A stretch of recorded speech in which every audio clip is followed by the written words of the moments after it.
Hey guys, we live Jeep, and today I'm gonna do a video on how to do a lift kit on your Jeep for under $100. Guess we'll start with the front. First off, I used some ZJ Grand Cherokee off of a 98. I think it was a 98 V8. Make sure it's a V8 Grand Cherokee, and get the front coil springs off of it, as well as the isolators right there. And I also put some 0.75 inch pucks on it. You might want to do maybe one, maybe even 1 1/4 inch. If you notice, the front's still a little lower, but I got the coils for free.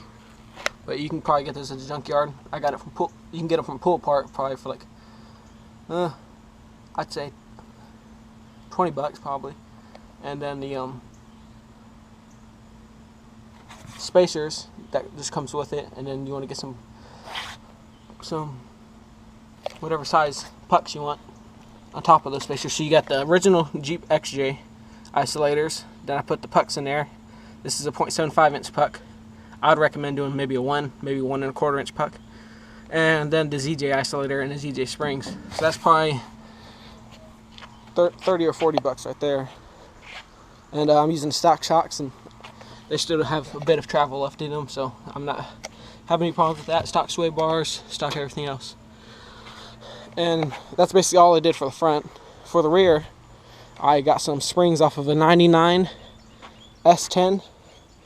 And these springs were, well, if you're not sure which springs you need, these are the springs. They only had 2 leaves on the S10. They had this leaf, and then they had the overload spring, which it basically uses all the time.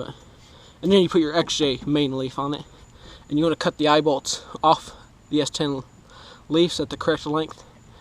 And there's plenty of write-ups on this. You can go on Google and type in Jeep XJ S10 Bastard Pack. It's called a Bastard Pack. So when you combine two sets of leaf packs together.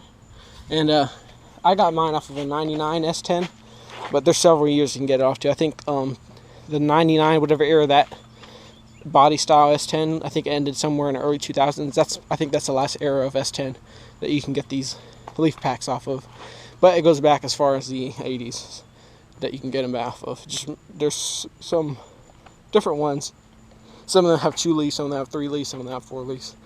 Mine had 2 leaves, and then the overload spring. I put both of those on, and I got about 3.5 inches in the front, in the rear, for the XJ measured, because I know if you measure from the top of the axle to the bottom of the frame, top of the axle to the bottom of the frame, it should be 6 inches stock.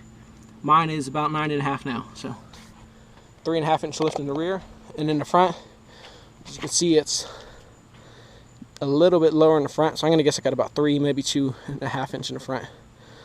But that's why I say you should do the 1 inch pucks instead of the 0.75 inch pucks I got. And that gets you a pretty good lift. And I'll probably do 31s eventually on here once I get these tires worn out. And another thing, if you wanted to even do 4.5 inch lift, you could get some extended shackles, put it on the rear right here, or maybe even some of those RC shackle relocation kits gives you another 1 inch. So if you want, you could probably get maybe 5.5 inch with these S10 springs. And once again, I'm running stock shocks.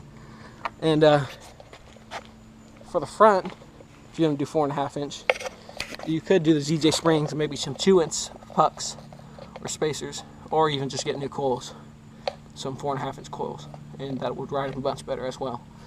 But yeah, you don't need to go much further. And then of course, if you're going to do 4.5 inch, you're going to be looking into new shocks and control arms. That's why I decided just to stick with 3.5 inch and do 31s.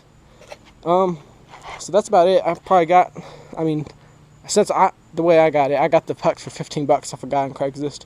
And the front coils I got for free off a friend's wrecked ZJ. And the rear leafs I only paid $70 for at Pool Park. So, and then I put those together using my old XJ. Here's my old coils and what's left of the leaf springs from my old Jeep. And as you can see, it gave a pretty good lift on it.